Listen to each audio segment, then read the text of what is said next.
she's just so incapable. You know, like she's not a bad person. She's just sort of incapable of taking care of herself or anybody else. She's kind of a helpless creature. And I think she sort of blames the world for all of her problems. And most of the time when I play, the characters I play now are very much like me, are very much a reflection or a part of me.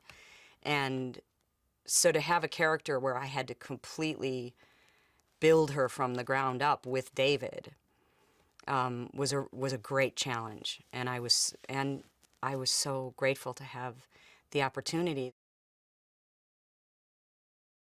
Somebody like Danica always knows what to say and always knows what to do in order to triumph, whether she's being held hostage or whether she's, you know, tied to the railroad tracks or she confronts a bear. She always knows what to say. And someone like Terry could never imagine even telling her daughter she loves her. You know, it's just too frightening. And so, you know, to be in the presence of this powerful woman and, you know, all these powerful people that are essentially, you feel like they're your family. You know everything about them. And so you enter into their fantasy world.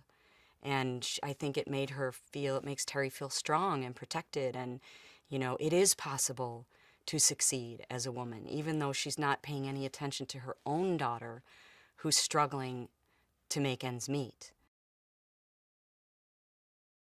It's why I love David's films, because they're essentially, he's telling stories about families. It's his favorite thing. And families in distress, or one family member is more crazy than the other one, but he tells them so well, because that's why audiences relate to his stories, because they're so real.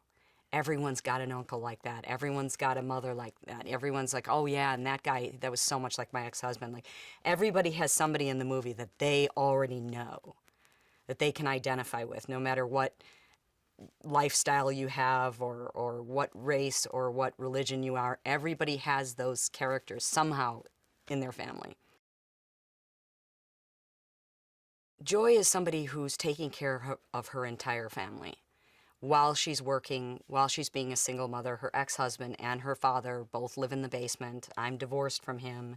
She's taking care of me. She's taking care of Grandma. Grandma, who tries to help, is the only one who tries to help her.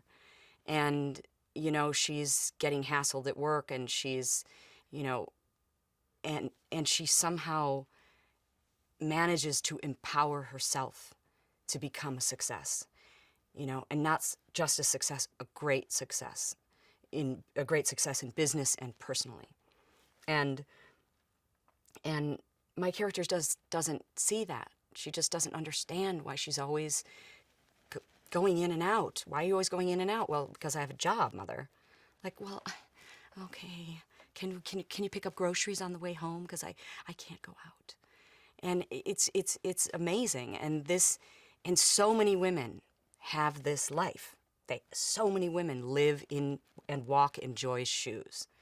And they manage to pull themselves up, and they make a success, even if it's just putting their kid through school. That's also a success. Most people don't end up with the story of Joy, who became the kind of entrepreneur and the powerhouse that she is now. But there are many little successes that women experience. She's very, very open to the creative process, and she's very brave with that. She's very brave. And when she walks on the set, like, she owns the set. And that doesn't happen with someone of her age. It just doesn't. She knows how to handle herself. She's grounded. She's fun. She's really fun with the crew, and she's kind. She's kind to everyone in every department. And I think that that's extraordinarily professional. He was everything that I could have hoped, and so much more, you know, and so it was a great privilege to be there with him. This is a multi-generational story of women. So we see them as children, we see them as mothers, we see them as grandmother, and what it is to walk in our shoes.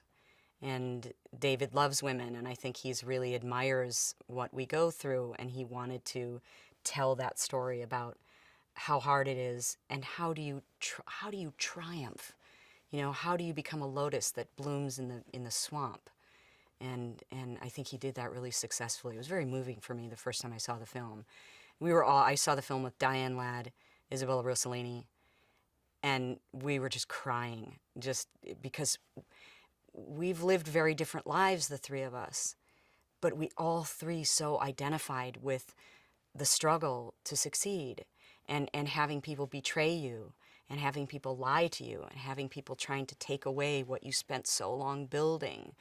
Every woman has that struggle, no matter what her lifestyle is. We all share that.